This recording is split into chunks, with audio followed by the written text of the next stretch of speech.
Is this thing on?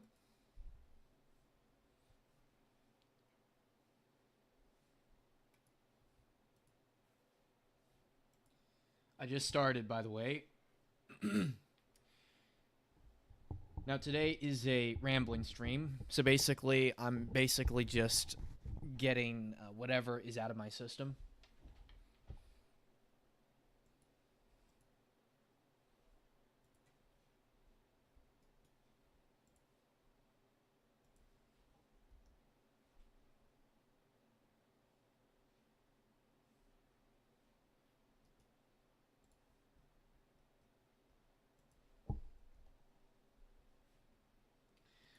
Uh, okay, I need to just give me a moment, folks. I need to share this stream on my Discord so I can bring some people over.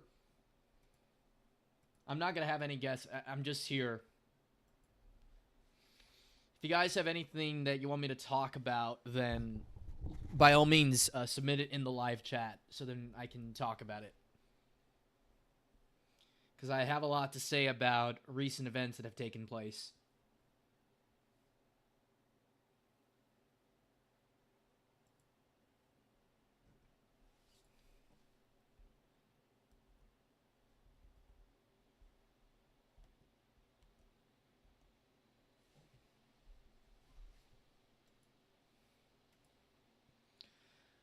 Opinions on Playfra.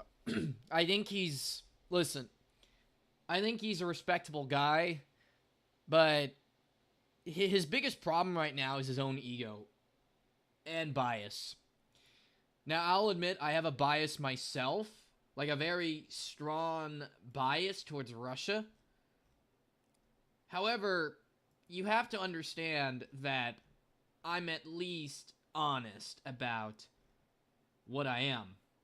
I don't hide my personal viewpoints from anybody. Like, I will tell you outright that I am pro-Russia. I am a Russia fanboy. But does that make me any sort of, like, better than the Ukraine fanboys? Well, guess what? That is up to subjugation. It's literally up to how would I describe it honestly?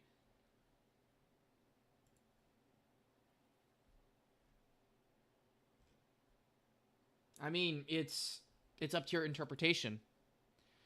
But I think his biggest problem right now is really his way of doing things. Like, his map, in my opinion, sucks. Like, the way he like colors or paints in this case, it just doesn't make any fucking sense.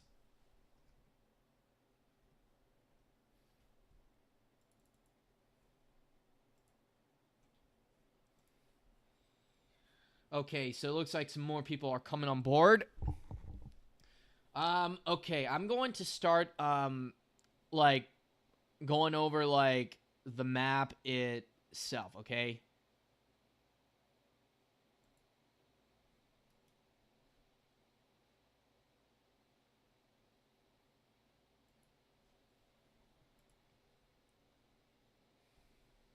Just give me a moment.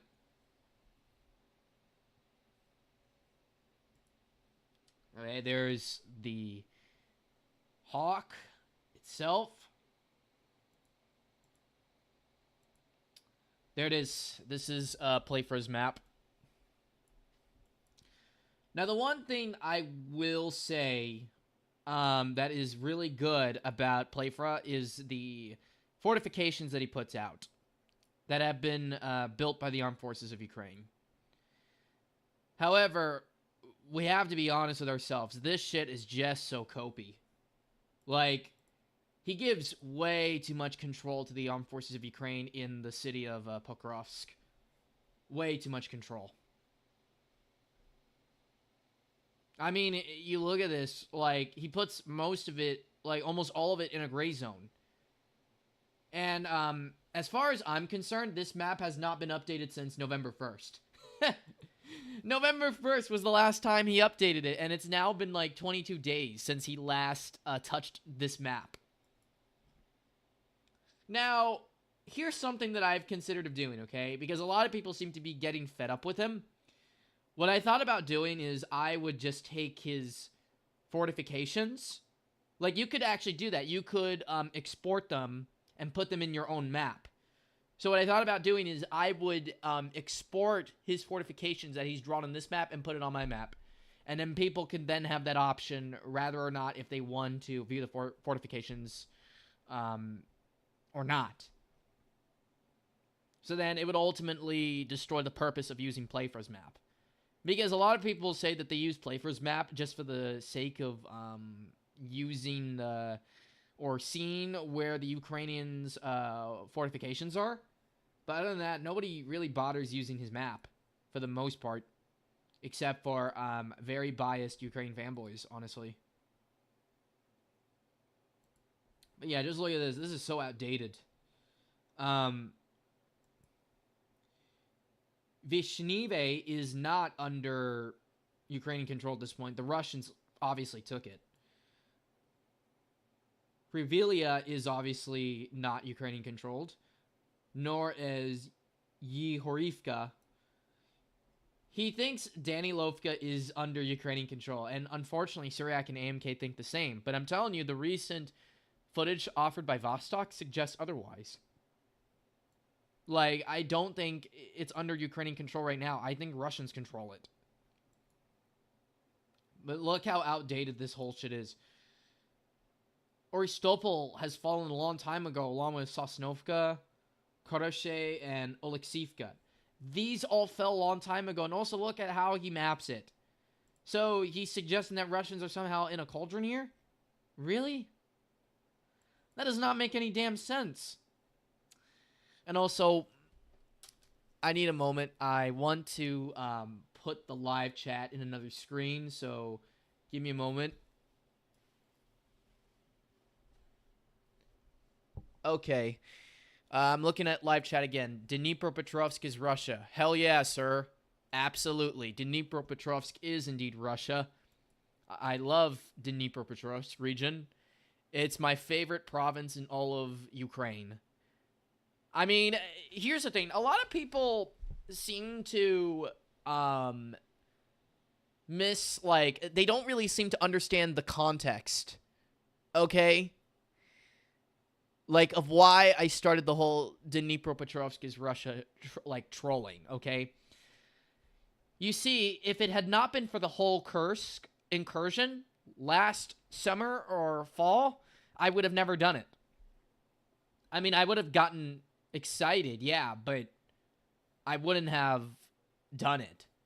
I wouldn't, have had enough of a reason to do it.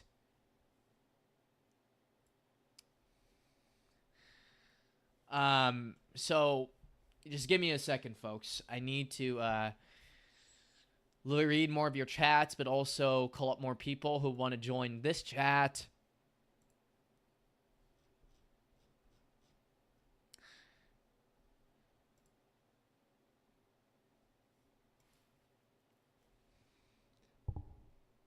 Dnipropetrovsk? You mean in Russia?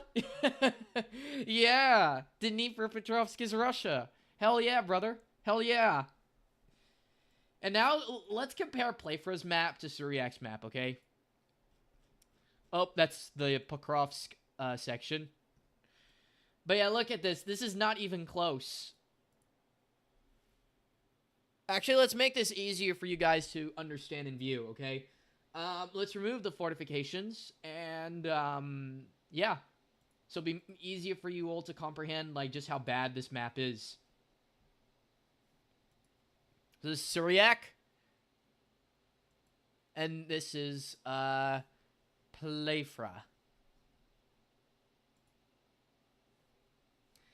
This is Syriac. This is Playfra. And by the way, this dude literally believes that Ukrainians are somehow still in Toretsk City. I'm not joking. You guys want to see it, by the way? I think you guys should see it because it's so fucking funny. Oh, yeah. So he still has all of Myeonograd still under Ukrainian control. Like, what the fuck? And then, yeah, here's Touretsk. Okay, so this guy literally claims that there are still pockets of Ukrainians here. And he claims that this area is a gray zone. Okay? But this is the Syriac map.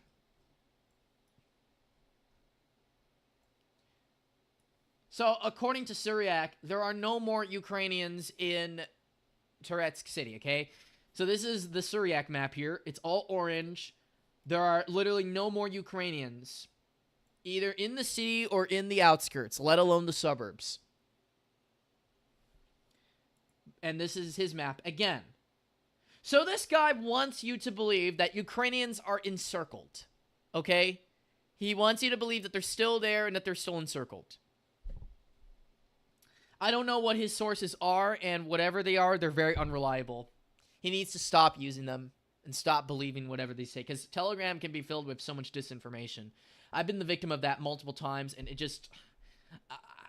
it's getting absurd at this point. It's very absurd. But yeah, you look at what he's done here. He's basically put the very western parts of Touretsk in a gray zone. He still like claims Ukrainians are there, but I don't see any proof. You look at the Syriac map, doesn't this make more sense? Like, again, there are no more Ukrainians in Touretsk. There's no more. I don't fucking understand, like, what his logic is in trying to prove that Touretsk is somehow still contested. No, it's not. It's fucking not. It is not contested. It's not even close. Touretsk is gone. It fell to Russia in August.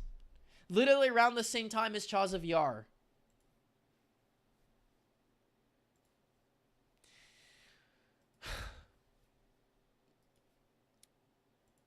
Let's see if I can get Calibrated in here. He would make things very interesting.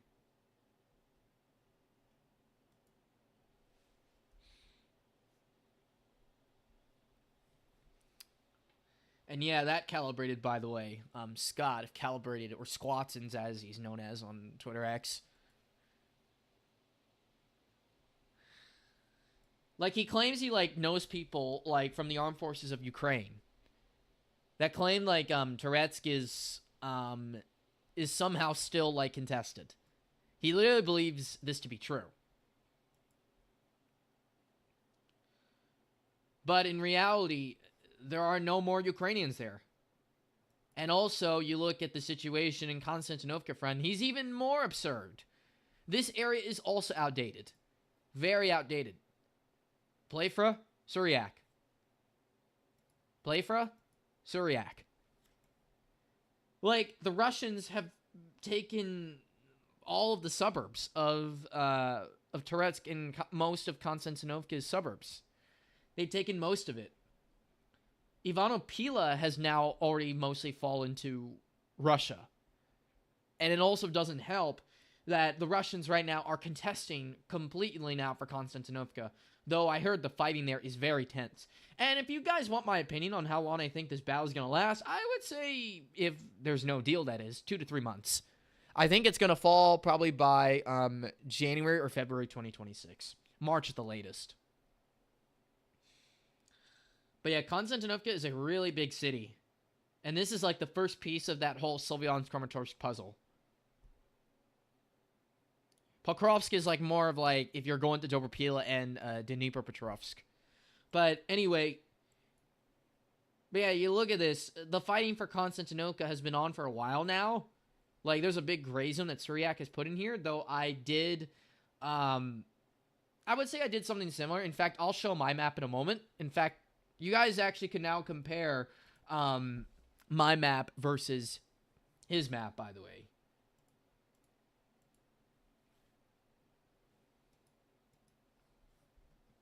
So this is my map. It's very similar to the Syriac map, but the big difference here is it's like it's like more straightforward. Like there's no yellow and orange like in Donetsk and Lugansk. Like everything is red for Russia. I literally don't see the point in having Donetsk and Lugansk under yellow and orange at this point when they're both already annexed and integrated into Russia. I just don't see a point at all. So yeah, this is my map. Now let's go to Toretsk, and this is how I interpret it. Again, no Ukrainians. They are not here. They're not there. Not there. But they are here. They've been pushed all the way to the west, to the city of Konstantinovka. And I'm also a little more crueler than Syriac is when it comes to the village Pridichine. I'm much more cruel. I don't think there is a pocket of Ukrainians there anymore, like he suggests. I think the Ukrainians have generally lost everything, and now they're forced to actually fight for this city. Oh, and by the way, for those of you wondering about what's going on in Chasiv Yar, I think it was a nothing burger. I think that attack by the Ukrainians there is was already repelled a while back, and that's why we haven't heard anything. Because it failed. The counterattack failed. It got pushed back, and nobody is talking about it. Like, if nobody is talking about anything, then it means nothing, literally nothing is going on. Nothing.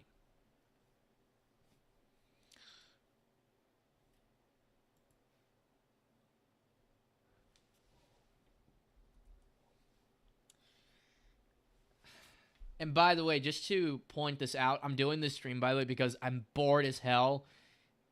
It's a very gloomy day outside, but I just figured, and because it's Thanksgiving break, why not?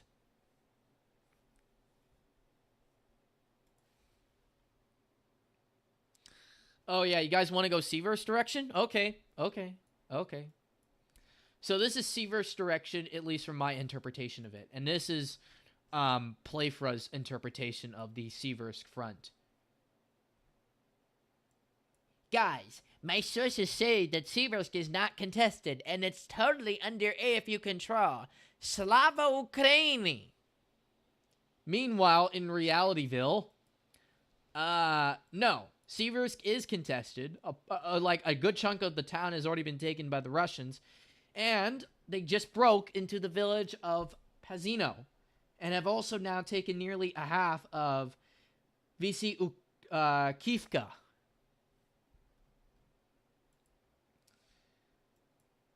Again, and now I know what you're all going to say. Oh, but it's November 1st. Like, he hasn't updated in 22 days. Okay, fine. I'll give him the benefit of a doubt there, but still, it's inexcusable. I mean, the fact he hasn't even updated the map in a while now is just... I don't know if that's him being lazy or if it's just him, being so down bad when it comes to complete copium. I mean, I don't know, like, what his mindset is right now.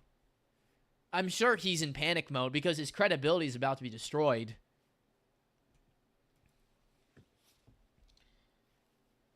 Oh yeah, you know what? I'm actually going to put the Syriac map back on the main window here because, oh yeah, I want to give a shout out to like one of my relatives because they gave me like a second screen because I'm doing this whole stream on my laptop.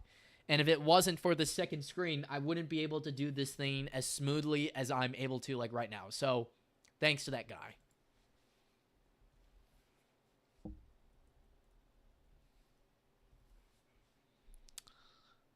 Russo-Ukrainka or Ukrainia. Yeah, I'm trying to say in Spanish, but I'm failing badly at it. Okay, here's the Syriac map. We're back here, and this is Syriac's interpretation of the situation in Seaversk. We're mostly in agreement, but the big difference, though, is over Pazino. He does not have Pazino whatsoever contested. He thinks it's a little too early to talk about it, but I don't agree. From what I've been told by my friends on Telegram, it's that the Russians are, in fact, there.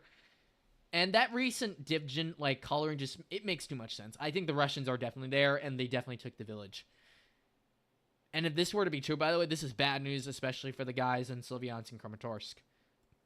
Because I don't know how well defended Slavyansk and Kramatorsk are now. I just don't know. It's a complete mystery.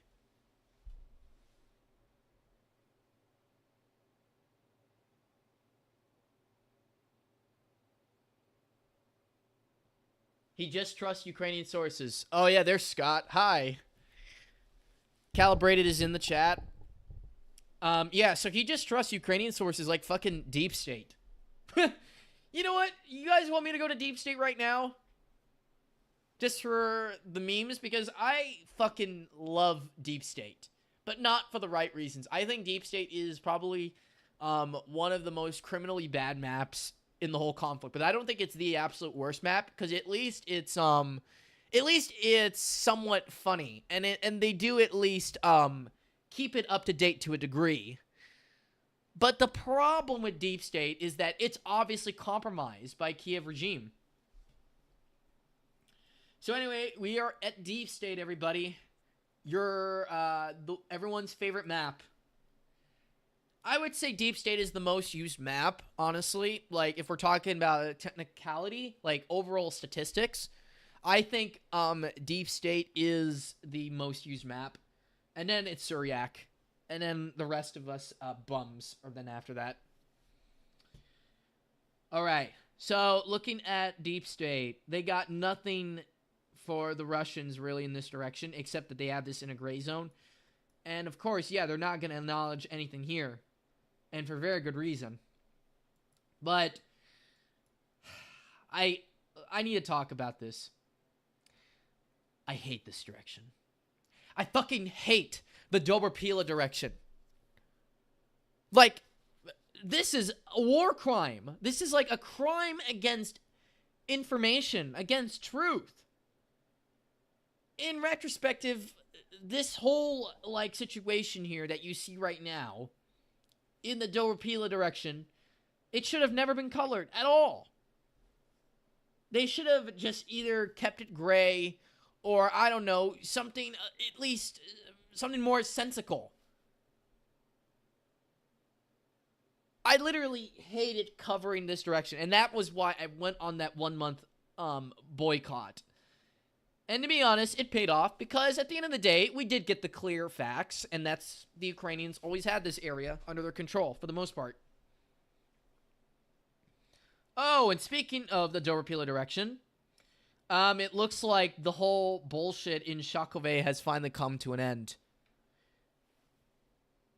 Scott says I'm a coward. He called me a coward during that 1 month boycott. I don't give a fuck. I don't care. I hated that direction. It made no sense. And a part of me wants to believe that it never happened. But at the same time, it did happen. The Russians attempted to take more than what they were capable of doing, and they got pushed back. Oh, this dude wants me to take a look at his map, huh? Oh, okay. Okay. Can you send the link to that map in the chat? Because I'll look at it. I'll display your map for everybody here. Because I don't think it's that bad. I mean, not gonna lie, you're a very small dude, but I literally saw your map, and it's not that bad. It's actually decent for what it is. All right, I'll go check the Dnipropetrovsk Mafia chat.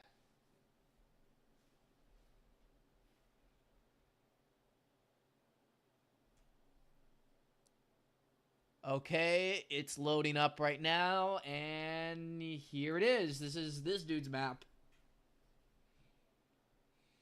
Yeah, as you can see, this is definitely based on the Syriac map. This is, like, very similar to mine. Like, the way he colors everything and all. But this is the big difference. This is, like, he puts, like, metropolitan areas, like, in a certain color.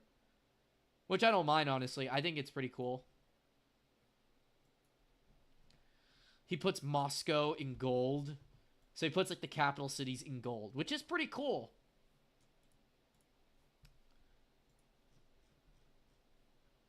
And I've seen the calibrated map, for those of you who don't know. And I actually like that map. I think it's underrated. I think Scott actually got most of it right. It's literally not... Yeah, this is not a bad map. This is actually pretty good.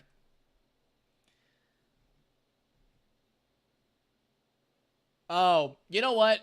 I think this is under Russian control too. Yeah, I agree. I think right now, I think I'm just going to paint it back in Russian control right now. What do you guys think? Should I do it? And he also has Shakove under Russian control. So does Suryak. Yeah, this capture shocked me today. This one caught me off guard. I was like, whoa, they finally took it? Like, that one took way too long, but it is what it is, I guess. So up next is Turetsky and Sofivka. And once they take these two, then the Doropila offensive will be back in session, I guess. And again, this is Playfra's interpretation of the whole situation. But again, is it really worth looking at his map at this point? Because it is so criminally outdated when compared to the Suryak map.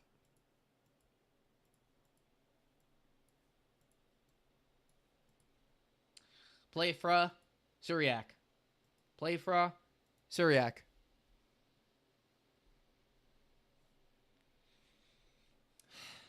I don't think I can look at this shit anymore. But before I close off his map, I just want to say that he still has Ivanovka under Ukrainian control, which is bullshit. He has most of Novopavlivka under Ukrainian control, which is also outdated bullshit. Filia has fallen to Russia a long time ago. Alexandrohad and Iskra under Ukrainian control? Zeleny Guy? No. Tolstoy? No.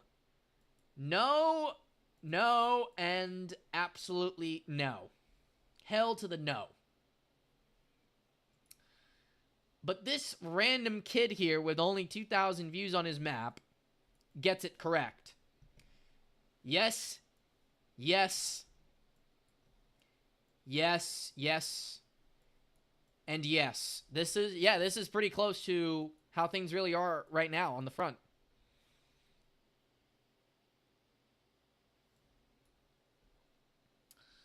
Yes. Yes. Very good. Let's see how Kupiansk is. Uh-huh. Yep. Yeah, that's pretty close. Oh, yeah, speaking of which, should we actually go to Kupiansk? Because this is actually the one place where he was really pissing me off in. Okay?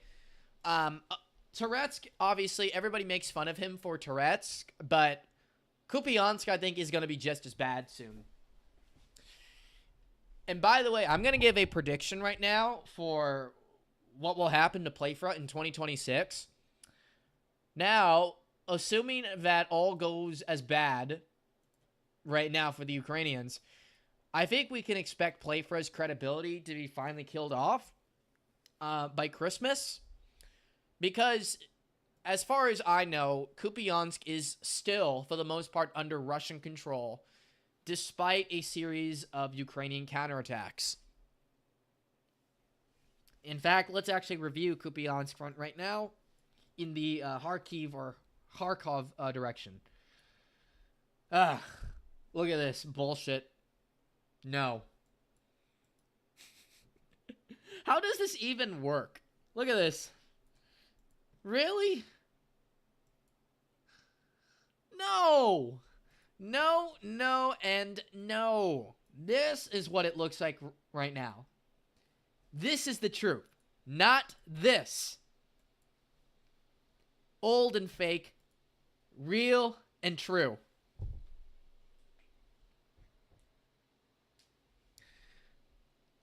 Kiko says Kupiansk is captured, according to MOD. No, I don't believe them. I don't believe them. Not true. I do believe they have most of the city, but I don't think they control all of it. Because they still have to capture this area here. And then once they're able to do that, then yeah, then the battle is over. And also, we don't have much information coming from this bank of the Oscar River either. So it is still contested right now. But I am positive that they definitely control most of the city regardless.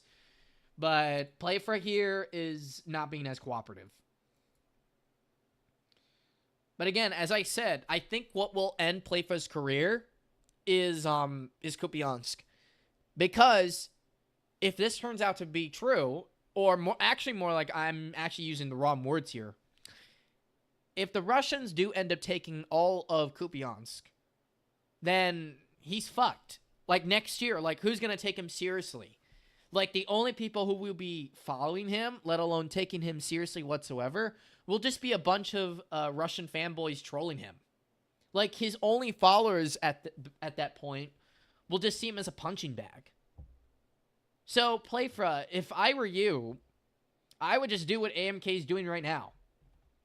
Just do what he's literally doing. Like, you can be pro-Ukraine all you want. You can hate Russian aggression. But you cannot, like, drown yourself in 24/7 copium, like, all the time. You just can't do that.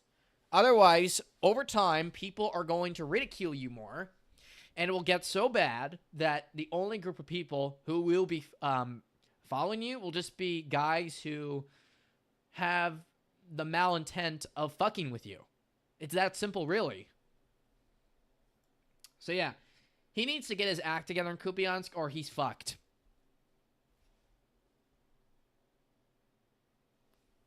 I mean, on Telegram, he's already lost the Ukraine fanboys. It's just Russian trolls now.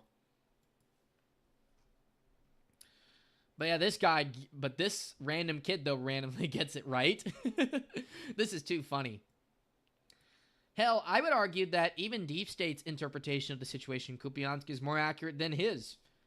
I mean, for crying out loud, he still literally has this. But, like, this is...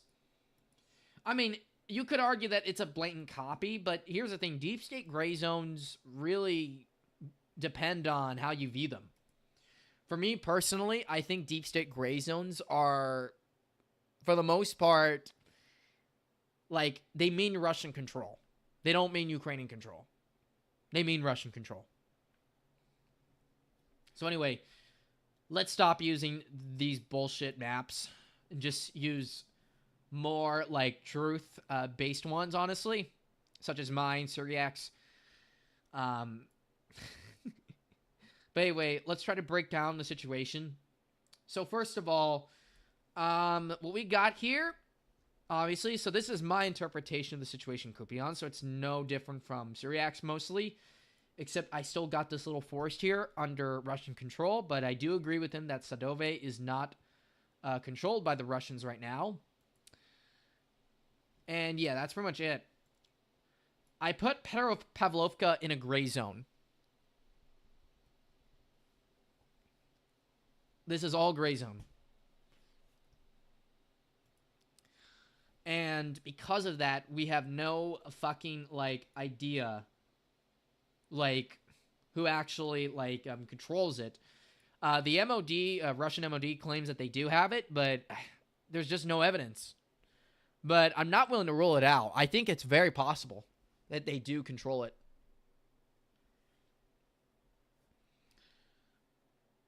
Kurilovka, I'm not so sure about it, and along with Pischane. So I put it in gray zone.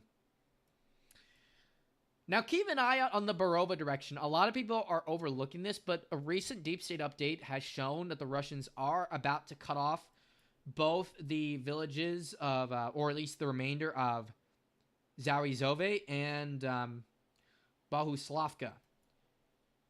Or Baguslavka. And I honestly think the Russians have already cut off this village already from Borova. So it's very possible in the coming, like, weeks, we're going to see both of these villages come under Russian control, along with Nova Kivka. And once this happens, then, yeah, Russians will have essentially no issues whatsoever consolidating and solidifying themselves on this part of the Oscar River. And it will make any advances towards Borova much more of a smooth ride. And then going to the Liman direction, I think Liman is cooked. Stavki has fallen just recently. In fact, I have it already completely under Russian control. And as all of you guys know by now, the Russians have finally recaptured Yampol from the Ukrainians after being not in the town for 3 years, along with these swamps here on the southern outskirts. And then, yeah, I colored Pazino under Russian control, though some people will be skeptical of it. And yeah, I've done the same thing with Konstantinovka direction. I've colored it mostly in Russian favor. I think I do need to color this area more in Russian favor here, but it's mostly fine. It's acceptable. But I'll do that after the stream. Shakove, yeah, Russian controlled. And oh my, yeah, let's actually talk about the Pokrovsk direction, okay? What can I really say that hasn't really been said already? It's fucking over. It's done. Pokrovsk has fallen to Russia, or Krasnoyarsk, as some people like to call it. And based on what I know, I don't think the Ukrainians have any sort of presence whatsoever in these fields. I don't think they're there anymore. And even Syriac is starting to catch up with me in that regard. And also the southern part of the city. I don't know why he's I don't know why he still has the Ukrainians, or at least Minograd, like a bit in a gray zone in the southern area. No, there's no more Ukrainians there. They've been booted out. They're gone. Hasta la vista. And also, I am willing to put these fields in a gray zone for now, but I am expecting this to change very quickly. And there's even now some reports circulating that the Ukrainians are now mass surrendering in Myonograd, but I don't know how true that is. I wouldn't be surprised, by the way, because apparently the commie blocks here, and now this is based on what Syriac drawed earlier today, majority of these commie blocks here in this micro district are now under Russian control. And this is a huge series of apartment blocks here, like Khrushchevka's. They're all under Russian control now, with the exception of these. But this is around like 50 to 60% of them. Radov doesn't have all of southern Minograd under RU control. Well, he's Radov. What do you expect? Radov is a drunk. And by the way, one of my friends on Discord hates Anatoly Radov. He thinks he's one of the most overrated sources in the war. And to be honest, I do think he has a point. Again, Anatoly's biggest problem is really his own drinking issues. In fact, I think that's hurting his credibility as like an overall source.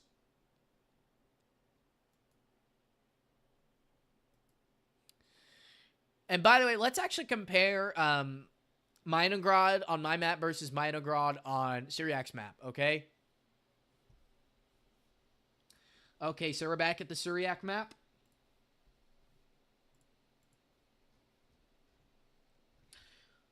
You see, this is what I'm talking about here. What is the point of having any of this under Ukrainian control or in a gray zone? The Russians obviously have it now.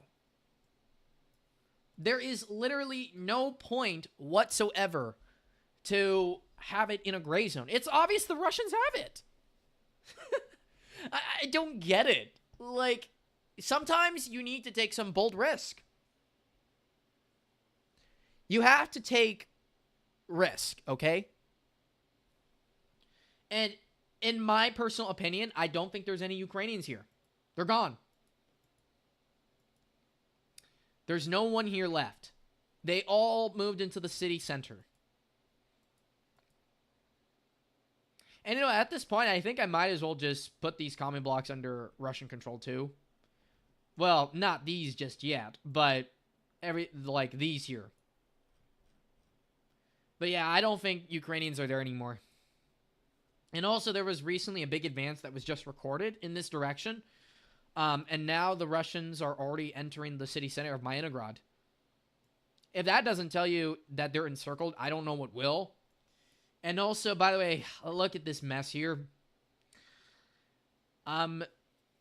Syriac really did not want to split the polygons. So he just had it as a gray zone. But I've decided, Calibrated pressured me into doing this. But I just decided to just paint over it. Still, they are encircled. There's no denying it at this point. They are completely surrounded. It's basically a second Azovstal. This is now officially the second recorded encirclement of AFU troops in the war, other than the city of Mariupol. And as I stated in my recent video that just came out the other day, I would argue that that is worse than what happened here, because here's the thing. With Mariupol, it was more understandable because the Russians cut them off guard from all directions. And yeah, there was literally no time frame for them to leave. They didn't have enough time. So they just got completely cauldroned before they knew it. And Mariupol is arguably the most important city of the entire Azov seafront. But with Myenograd, it's different. The Ukrainians had all the time in the world to depart this cauldron. They literally did. But they didn't want to. Why? Because of ego. Zelensky could not afford to lose both the cities of Pokrovsk and Myenograd, because then it would prove to the West that he's losing the war. And that in turn, that he would not receive as many supplies. So yeah, that is why he's refusing to withdraw these guys, because it would expose him as a phony, as a complete loser. And I want to bring something up quite interesting and something absurd. The Ukrainians put up a video today of drones hitting the city of Pokrovsk. And as far as I know, they're claiming that that somehow, some way, the city is being cleared. And I quote from one of these posts, the Ukrainian 7th Assault Airborne Corps cleared the center of Pokrovsk. The Russians can no longer set up a bridgehead or strengthen positions in this area. And by the way, this is posted by some Georgian Fed account called Visioner Geo. It's definitely a Fed. United 24 Media, which is also Kiev regime media, has also claimed that they're clearing the city of Pokrovsk and are conducting search and strike operations to eliminate remaining Russian troops. Defenders continue to hold positions in the city center where firefights are ongoing. There's only one problem. A geolocation just came out from this area here today, and the Russians control it. And in addition, that video that they put up only showed drone strikes. I didn't see any Ukrainian soldiers in that video, let alone flags. It didn't prove anything. If anything, it showed that they are in complete damage control mode over losing the city. But yeah, you got people like Bakhmut retard. I don't want to use the word because then I'll get in trouble on YouTube. But I'll give you a hint though. It is a homophobic slur, and it starts with the letter F.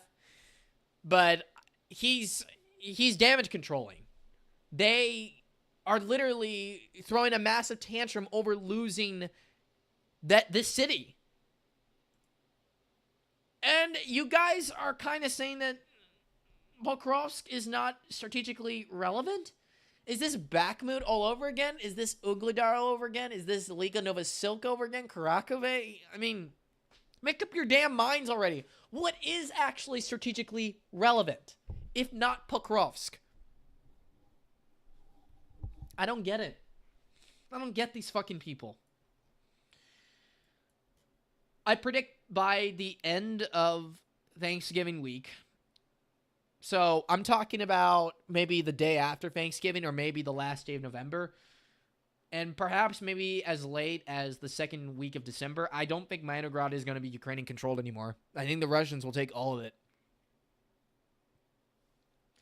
But yeah, there's no geolocations to prove that Ukrainians control Pokrovsk. They've literally been booted out of the city, and any drone attacks that are being put on this city are probably coming from, I think, Beletsky or Grishino here. They're probably just FPV operators from the distance, maybe going as far as Dobrapila. But I don't think it means any control. They have no control over the city. It's gone. It fell. Unbelievable. Novopavlovka in the Dnipropetrovsk region is definitely majority Russian controlled, despite... Oh, yeah, that's their thing. They did the same thing with Novopavlovka. They announced...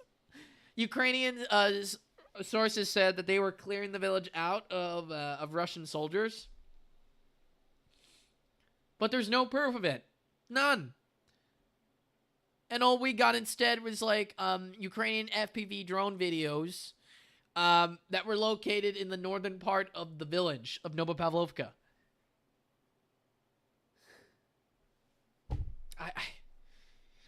What's with this sudden damage controlling? Just say they're lost. Just say they're lost. Stop lying. And as for the Dnipropetrovsk direction, there's been a bit of confusion going around here. Let me explain. So, as you guys know, Vostok Group really loves to plant flags on anywhere they go to. And apparently, I don't know what happened, but AMK and Suryak claimed that Danilovka and Guy were recaptured by the AFU. And this shit makes little to no sense because we don't have any geolocations or evidence of that. And also, last night, a new video came out from Vostok Group, and apparently it showed videos from Taiki and Vedradny, though I think some people have said, oh, there's no flags from Vedradny, just Taiki.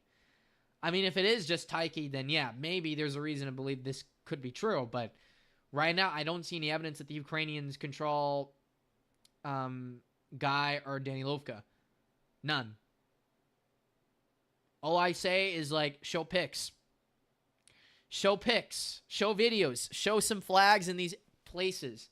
And not old videos, like new ones. But they haven't done that. Why? Because they're not able to defend this area. They're getting completely destroyed by the Vostok Group, who, by the way, is in smaller numbers than the Ukrainian garrisons here in this area. And also, by the way, everything that the Russians lost in the initial 2022 invasion, when they first tried to take Gulay-Pulay, has been completely recaptured, which includes Zeleny Guy and Vysoke. So the battle for Gulay-Pulay has basically started. And to be honest with you guys, I think it's going to take a month. Maybe.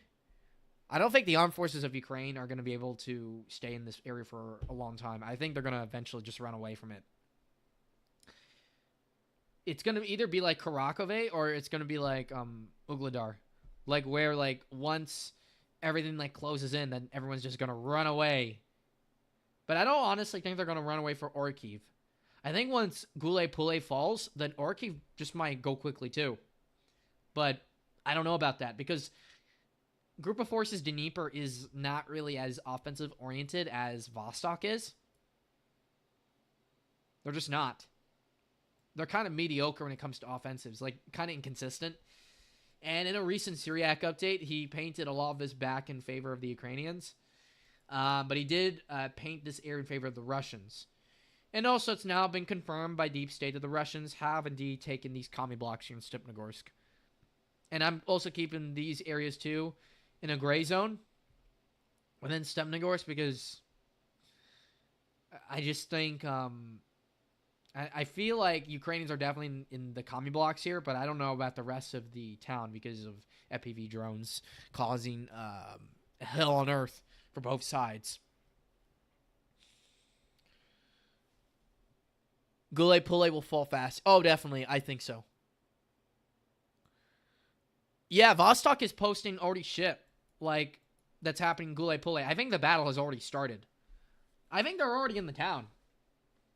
And you know what I'm very curious about? If the Russians, or no, when the Russians eventually reach the town center, which is, let me find it. Somewhere in this area. I don't know where it is, but I wonder what's going to happen when they reach the, that little statue of Nestor Makhno. I heard it's already been destroyed, but I bet they're definitely going to plant a flag there. Knowing Makhno, I don't think he was, I don't think he would have really liked the new Ukraine. I think he would have thought of it as a capitalist shithole, along with New Russia. Fucking anarchist. I do think Makhno would have been very much an approval of today's Antifa movements in the West. But I don't think he'd be an approval of today's Russian-Ukraine. I think he'd be neutral. He'd say fuck them both. But yeah, I think Gulay Pulay is going to fall pretty fast. The only area in Gulay Pulay that I think might cause Russians the most trouble, maybe, is probably these areas here, if there is a long, prolonged battle. Because this is where all the commie blocks are in the city. But that's pretty much it. I don't think Gulay Pulay is going to fall for much long, honestly. It will fall like a domino. And if the Russians are able to cross this river here, then the city of Zaporizhia is busted wide open. In fact, to tell you guys the truth, I feel like if the Russians take the city of Zaporizhia next year, like next summer, I think it's going to finally lead to the fall of Volodymyr Zelensky. He will finally be toppled from power. Like, that will be fucking it. He'll be done. Like, nothing will be able to save him. Because then that's when everyone will have lost their patience with him. Now, I think I'm exhausted from talking about everything on the front. So, I want to talk about something quite relevant. And that is, of course, these Mickey Mouse peace talks. And this is something I really want to talk with the chat about, okay? So, I'm trying to understand you guys, okay? So, what's the deal? Is this president trying to save his legacy or something? Or is he just being a total retard with no direction in his head? Oh, and to answer this question, I feel like Ukraine's last stand... Here's the thing. If the war goes longer, I think the last stand is going to be in Kiev. Sloviansk and Kramatorsk, I don't think is going to be the spot of where they will die. I just don't think they will. But it definitely will decide what will happen to the rest of eastern Ukraine. For sure. I think the city of Kharkiv or Kharkov and Dnipropetrovsk, they are going to be in big danger of falling to the Russians next year. Especially if Donbas falls. But getting back to Trump, though, I feel like he's in a very difficult position right now because everybody knows by now that his presidency is already dying. He's going to like literally, how do I even say it? How do I even describe his stupidity right now? Because I'm American. I literally know what this guy does, okay?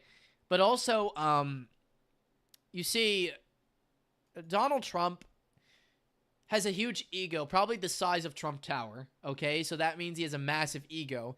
And a lot of things have not been going well for him in his presidency, okay? And, okay, so let's get a couple articles from Axios out, all right?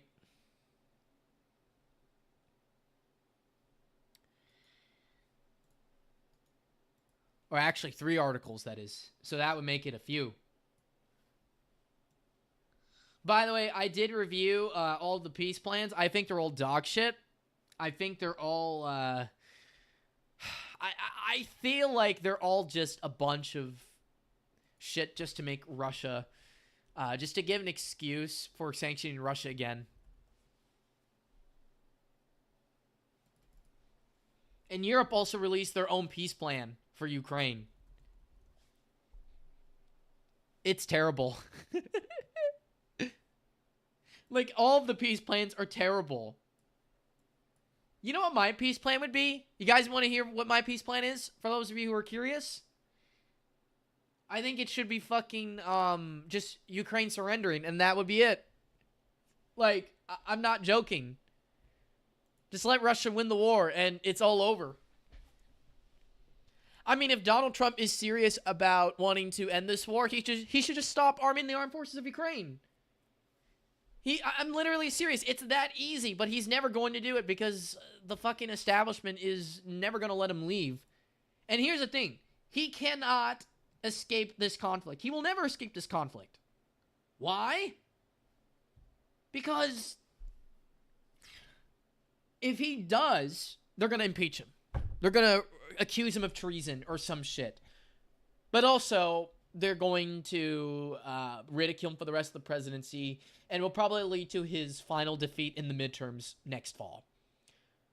But, you know, I don't think Ukraine is really on the mind of any Americans right now. Americans are more concerned about being able to afford their homes, more concerned about being able to afford basic necessities like groceries, their internet, their electricity and heating. Americans literally do not give a shit right now about foreign policy. They care about what's happening at home. And this president is also supposedly raping kids. If I were Trump, I'd just quit. But he's not going to. Why? Because he's under pressure from within the regime in DC, but also because of his own ego. There's a lot of factors at play that are just not letting the U.S. want to exit the war. Unless maybe it's just Trump himself that wants to exit, but the rest of the U.S. government does not want to exit. So, let's compare the peace deals, okay? So, let me see here, okay? I'm not gonna... Oh, shit. Now, I think that you have to subscribe to them. Fuck you. Hell no. No, I'm not doing that. I'm not wasting my time on that. I'll just find something else. I heard it was leaked, by the way. Supposedly by a Russian source or something. Like, it was like a Russian wish list and not really what the Americans wanted. Alright, let's try Al Jazeera. Yeah. Yeah, this is good enough. Okay.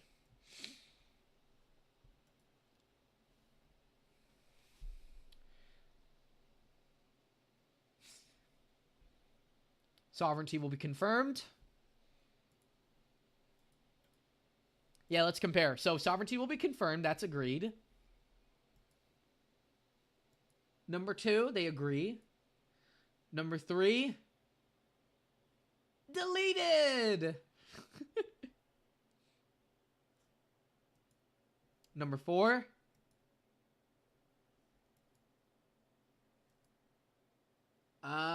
it will be the same.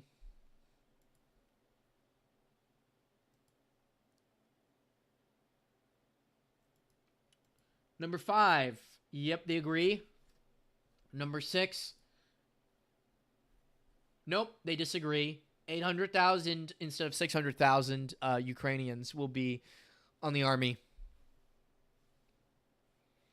By the way, if you guys want my opinion on this Dmitriev, I think he's a U.S. agent. I think the Russian people should demand Putin to get rid of him or put him in gulag. That guy is a U.S. rat. He's a mole. Get rid of him. He's trying to screw you guys over. Don't fall for it. He's a scammer, a grifter, and probably some U.S. federal, like a U.S. double CIA agent. That's how I feel about it. Ukraine joining NATO depends on consensus. U.S. disagrees. They say it will not join NATO. Number 8, they agreed to not station under its command in Ukraine during peacetime. Europeans agree. They station in Poland. They station in Poland. That mirrors Article 5. U.S. guarantee. Yeah, it's basically the same.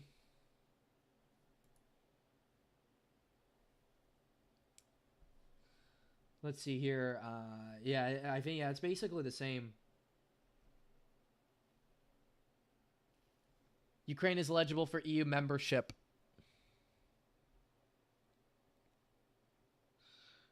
Oh, yeah, I remember that peace plan. Yeah, it was dog shit, too. They were all dog shit.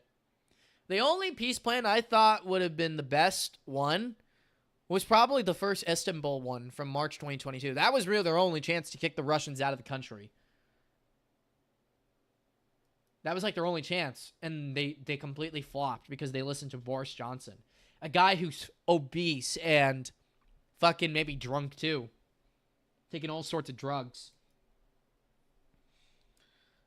Eligible for EU membership. Do they agree? Yep, they agree. A global package to rebuild Ukraine. Yep, they agree too. Russia to be progressively reintegrated into the global economy. This is kind of surprising. The EU kind of agrees with this one, I think. But I think this is a trap. I don't think they're ever going to fully allow Russia to reintegrate as long as Putin is in power. Oh, this is another disagreement. Ukraine will be fully reconstructed and compensated financially, including through Russian sovereign assets that will remain frozen until Russia compensates damage to Ukraine. But USA's version is that United States will receive 50% of the profits from this venture. Europe will add $100 billion to increase the amount of investment available for Ukraine's reconstruction. Frozen European assets or funds will be unfrozen. The remainder of the frozen Russian funds will be invested in a separate U.S.-Russian investment vehicle that will implement joint projects in specific areas. This fund will be aimed at strengthening relations and increasing common interest to create a strong incentive not to return to conflict. $100 billion in frozen Russian assets will be invested in U.S.-led efforts to rebuild and invest in Ukraine.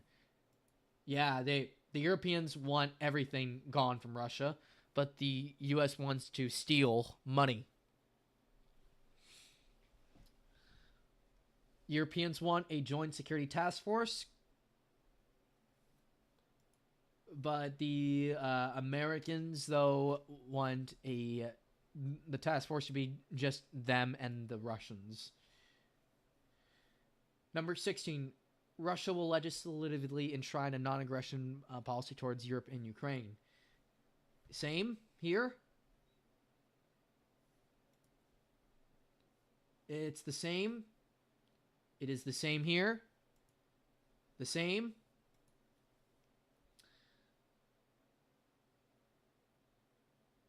The same. Oh, so the Europeans want the Ukrainians to go woke. Good luck with that. They're so conservative that it doesn't matter.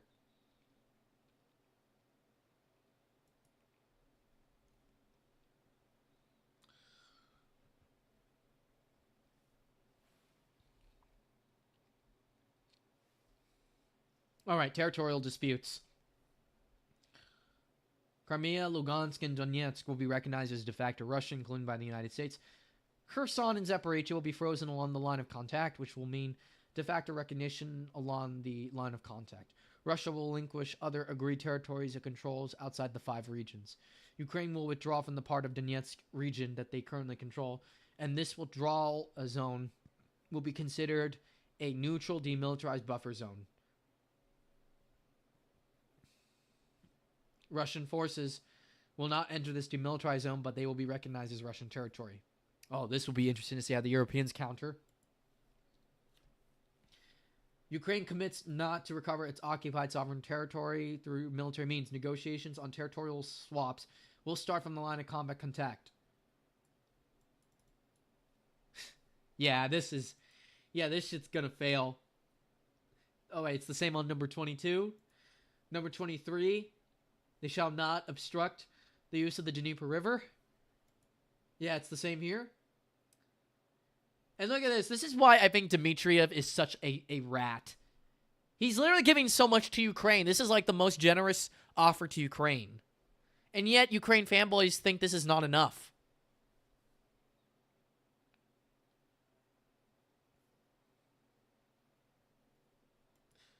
Number 24 is the same.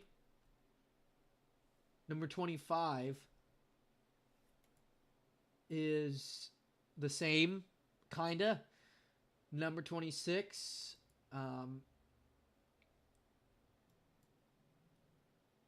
will be made to address the suffering of victims of the conflict. But 26 so says all parties in the conflict will be pardoned. Number 27, it'll be legally binding and headed by Trump. But 27, though, also says, yeah, also Trump, so it's the same. 28, by U.S. supervision. My brain really hurts from reading this shit. This is a terrible deal. This is terrible. And also, earlier today, U.S. and Ukraine have made meaningful progress toward aligning positions on the peace plan. Final decisions on the framework will be made by the President of Ukraine and the United States.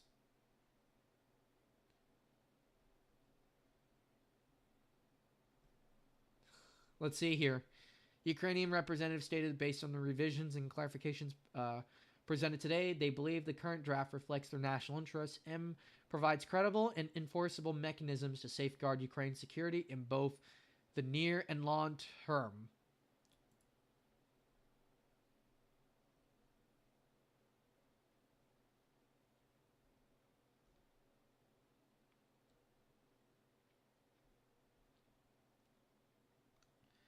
They seem very optimistic, but I'm not. This all screams fake shit to me. It's a Mickey Mouse peace plan.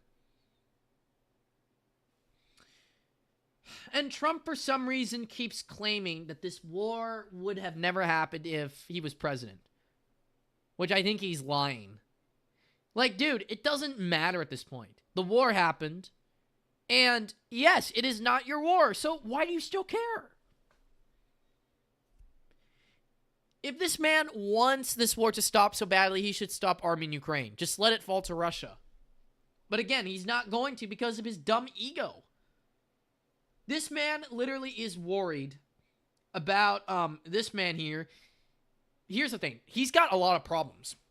Domestically, he has to deal with a really bad economy and also the allegations that he might be a child rapist.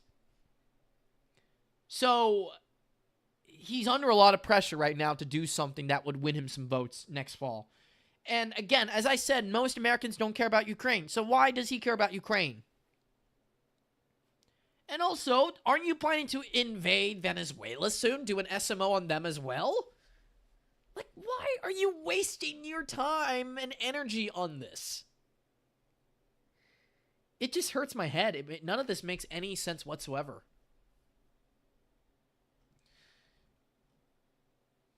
And Rubio called it productive. But to tell you guys the truth, if this is... If they said it was productive, it means it probably wasn't. While stressing that work remains. No, that means they're not even close to a deal. No. Thanksgiving deadline. Rubio said the deal is to get it as soon as possible. Yep, he chickened out again. There will be no Thanksgiving deadline.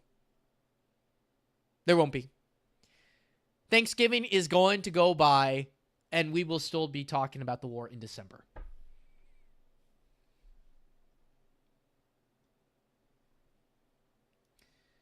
Now, I want to give a prediction, okay, of what will happen if no peace plan is approved. Number one, the Russians will keep advancing in Donetsk region, in Zaporizhzhia direction, in Dnipropetrovsk direction, in the Kharkiv region as well, and maybe a little bit of Sumy, though I would say this is a dead front at this point. So it's mostly going to be all of eastern Ukraine. So my prediction for next year, okay, is that the Russians will keep advancing in Dnipropetrovsk, Zaporizhzhia, and Kharkiv regions. And Donald Trump will throw another tantrum, probably sanctioning the Russians more, so nothing will change there. And he will keep sending more supplies to the Ukrainians. Donald Trump will never be able to exit this war. Why? Because they won't let him. Because if he tried to actually get out, he will be murdered for it. Or impeached, removed from power. And I'm telling you guys, nothing is going to change. Nothing. And the only thing is, here's the thing, the winter is coming up, and we all know it's going to suck bad for Ukraine. And Ukraine fanboys would say, oh, but what about the Russians? Their refineries are getting wrecked.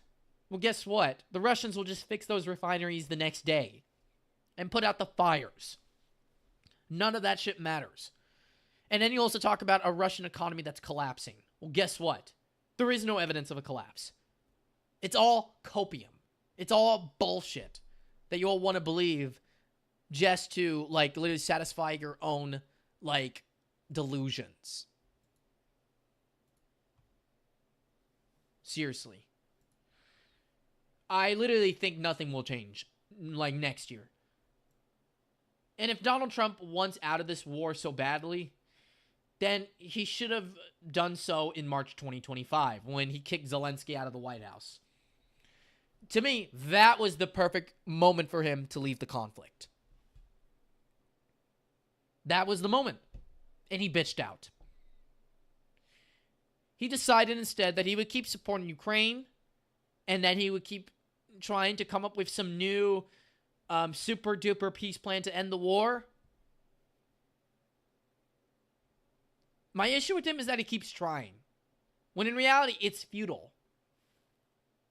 Literally, he's wasting his time on shit that most people around the world don't take seriously.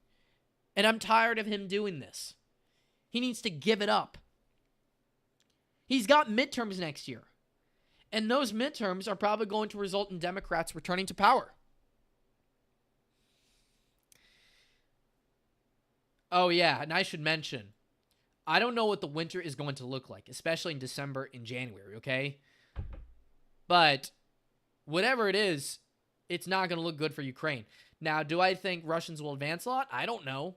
Because if there's any thing to suggest from the previous winters in 2023 and 2024, it's that the Russians slow down during the winter. Even though the ground is frozen, they slow down considerably. So it's not quite clear at this time whether or not if the Russians will be able to carry on their momentum as they are right now in November. Because this November has gone just as well as last November did in 2024. So my question for you guys is, will this winter be any different from the last two winters? Or will it be much of the same and the Russians will be slowed down due to bad weather, bad field conditions, and also issues with, I guess, the troops like freezing to death or something? I don't know. I want to get your thoughts on how this winter could affect their overall offensive operations. Because as far as I know, I think Russians are definitely going to, they're definitely going to keep advancing, but I don't think it's going to be fast.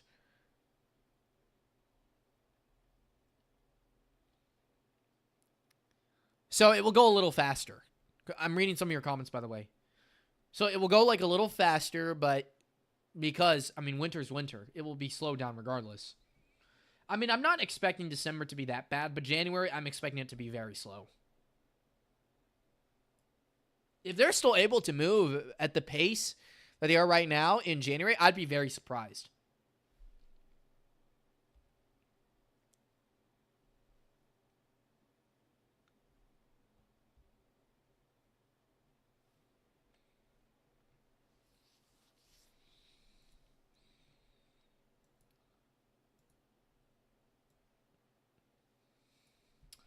I'm going to load up the CNN front page, by the way, if you guys don't mind.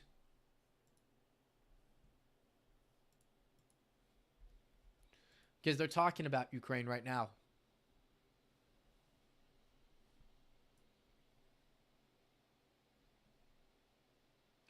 So Russia will have to approve a deal.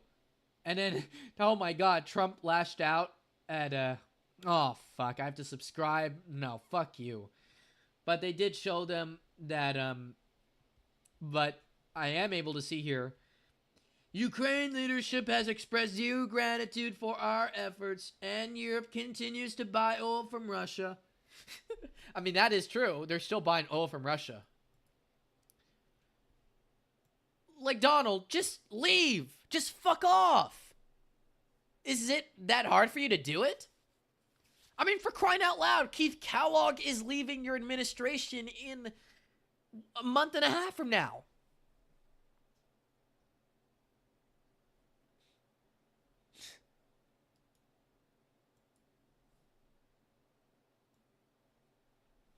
Now, yeah, as you guys know, Kellogg is leaving, which is good news, in my opinion, for the whole peace process. But the thing is that Kellogg is continuing to be an asshat while he's on his way out. He says it's a good plan, but not final. Kellogg says Ukraine-Russia deal is almost there. And he talked to Fox News about it, saying that, yeah, it exists to reach a conclusion, but he believes that Donald Trump can end the war. And by the way, this man's daughter works in a pro-Ukraine NGO. So this man is already discredited. In fact, he was sidelined in favor of Witkoff because of his corruption. And by the way, these threats about refusing to engage in regards to like military and intelligence support, I don't buy it. I don't buy it. This is a complete lie that the media has set up. Or no, that the administration has set up for the media themselves. USA will continue its support to Ukraine with or without a peace deal. And there's even reports too that the United States is going to send Tomahawk missiles to Ukraine once this deal is done. I wish I was kidding about this, folks.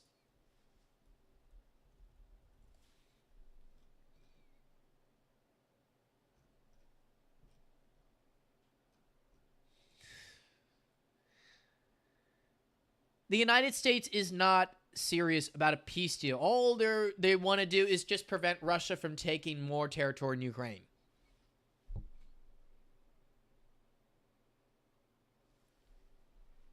But again, you want to know the real reason why Donald Trump is begging so hard for a peace deal from Russia?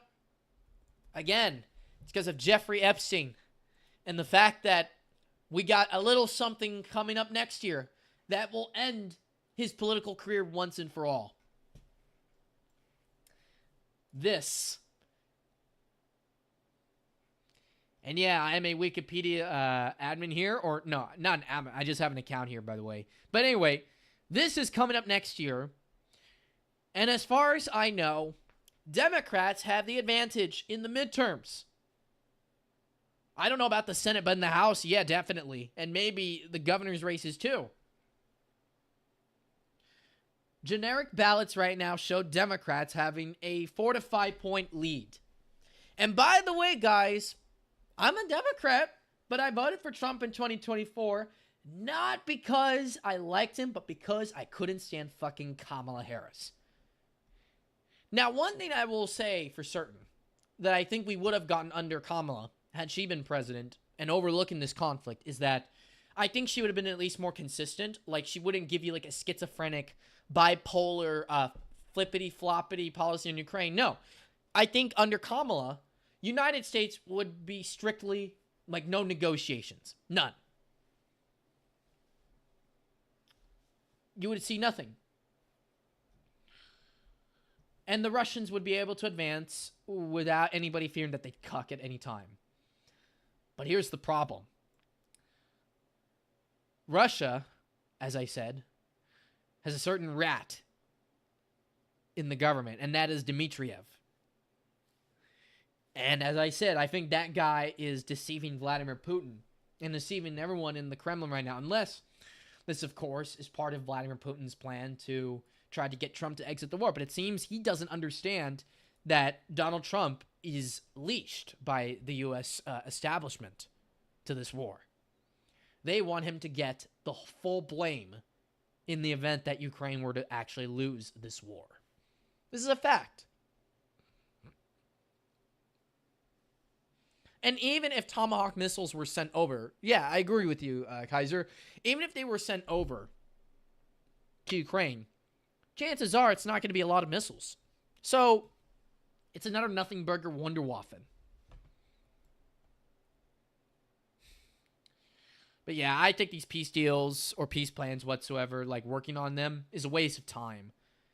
And it's just not really worth anyone's effort or energy and resources. It's retarded. And all it's just going to do is just kick the can down the road. I feel like Donald Trump doesn't want to really end the war. I think he just wants to stop it while he's president. Because everyone knows, like, after he's gone, the war is probably going to resume. And then the next president will be blamed for whatever may happen to Ukraine. And also, Russia doesn't want to stop it because if they do, then the Kiev regime will be rearmed. And then Russia won't be able to advance, like, as quickly anymore. Like, it's actually a miracle that Russia took this much in 2025. Like, literally, they're making progress, all things considered, despite the fact that it's been slow. But what do you expect? It's a big country. It's never going to be easy. But if I were Ukrainians right now, I hope they get that peace deal done, because once Russians consolidate in Pokrovsk and Minograd, then it's onward to Dnipropetrovsk. Like, nothing's going to stop them. They are fucked. Literally fucked. Like, they may not be able to slow them down until they get to Pavlograd. And that already is like a quarter of the Dnipropetrovsk region gone. So, yeah. Anyway, I'm tired. So, guys, I thank you so much. Any of you who were able to come down to today's stream today, I appreciate it so much. And before I get going, I just want to let you know that I'm not going to make a video on the 25th or the 28th.